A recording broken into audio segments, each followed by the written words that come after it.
let's be real. You've probably heard the word empowerment a dozen times this week. It's in meetings, it's in company emails, maybe it's even on a poster in the break room. But what does it actually mean?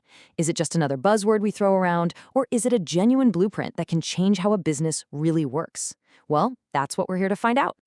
So, this is the big question on the table, right? Is empowerment just fluffy corporate jargon, something that sounds good but doesn't mean much? Or is it a real strategic breakthrough that can give a company a serious edge? We're going to dig into the evidence and see where it takes us. All right, here's our roadmap for today. First, we'll look at how HR has changed over the years, which really sets the stage for this whole conversation. Then, we'll nail down a solid definition of what empowerment even is. After that, we'll get into why it's so important, how you can actually build it with a practical blueprint, and finally, we'll see it in the wild with a couple of real-world examples.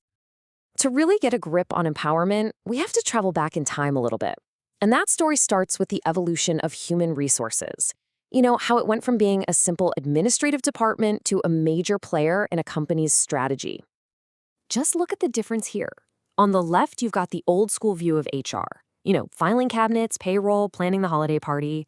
It was a support role kind of off to the side, completely separate from the actual business strategy. But on the right, that's the modern reality. Today, HR has a seat at the main table. It's focused on a company's #1 asset, its people.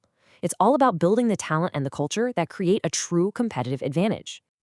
Okay, so with that history lesson in our back pocket, we can finally tackle the main event. We've seen how HR's role has grown up. So what in the world do we actually mean when we say empowerment? Here it is, the official definition. Now, the key word here is capacity. Empowerment isn't just about giving someone a task.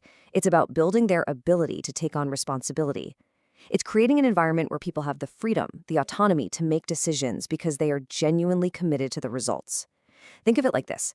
It's the difference between telling a chef to follow a recipe line by line and trusting that chef to create an amazing dish.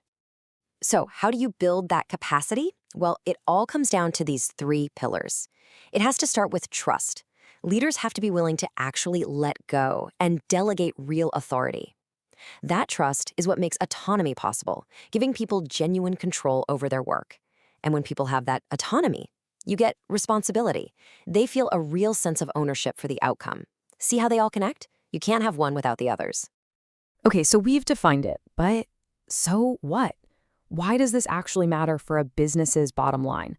Let's get into the why, because this is where empowerment stops being a feel-good idea and turns into a serious competitive advantage. And believe me, the payoff is huge.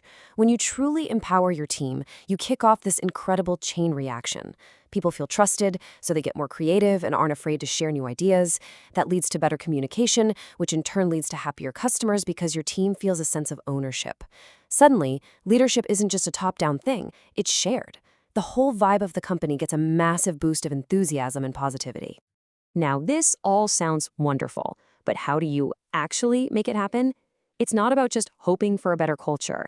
There's a structured way to do it, and it all starts with something called a competency model. Think of it as the blueprint. You see, real empowerment isn't an accident, it's designed. This model shows you how. You start with a big picture. What's our company's strategy? Then you figure out how to structure the work to achieve that strategy. From there, you define what skills and behaviors, what competencies are needed for every single role. Then you measure it, you see where people are at, and this is the most important part, you create plans to help them grow and develop those skills. It's a continuous cycle of analyzing, doing, and getting better. All right, theory is great, but let's see what this looks like when the rubber hits the road. We're going to check out 2 different organizations that have really put these ideas into practice and made empowerment a core part of who they are. First up, this case study from Universidad Yan. Now, I know this chart looks a little intense, but just zoom in on that middle section for tactical roles. You can see specific competencies listed right there, like empoderamiento and delegación. That's empowerment and delegation. For them, these aren't just vague goals. They are core required skills for the job. It is literally written into the job description. And check out this fantastic example from DirecTV. Their leadership formula is basically a perfect picture of empowerment in action. It's built around these core principles, but notice the language. Develop talent. Do the right thing. These aren't just feel-good phrases on a poster. They are direct, actionable instructions for leaders. The whole system is designed to make developing and trusting people the default setting. This quote from Jeffrey Pfeffer just nails it. It really ties everything we've talked about together. And think about this. He said this all the way back in 1994, and it is more true today than it has ever been. In the end, your biggest competitive advantage isn't your product, it's not your technology, it's your people. Everything we've covered is just a framework for unlocking the incredible potential that's already sitting in your organization. So we'll leave you with this final thought to chew on. Thinking about the definition, those 3 pillars, and the blueprints we just walked through, take a second and think about your own workplace. How empowered is your organization really?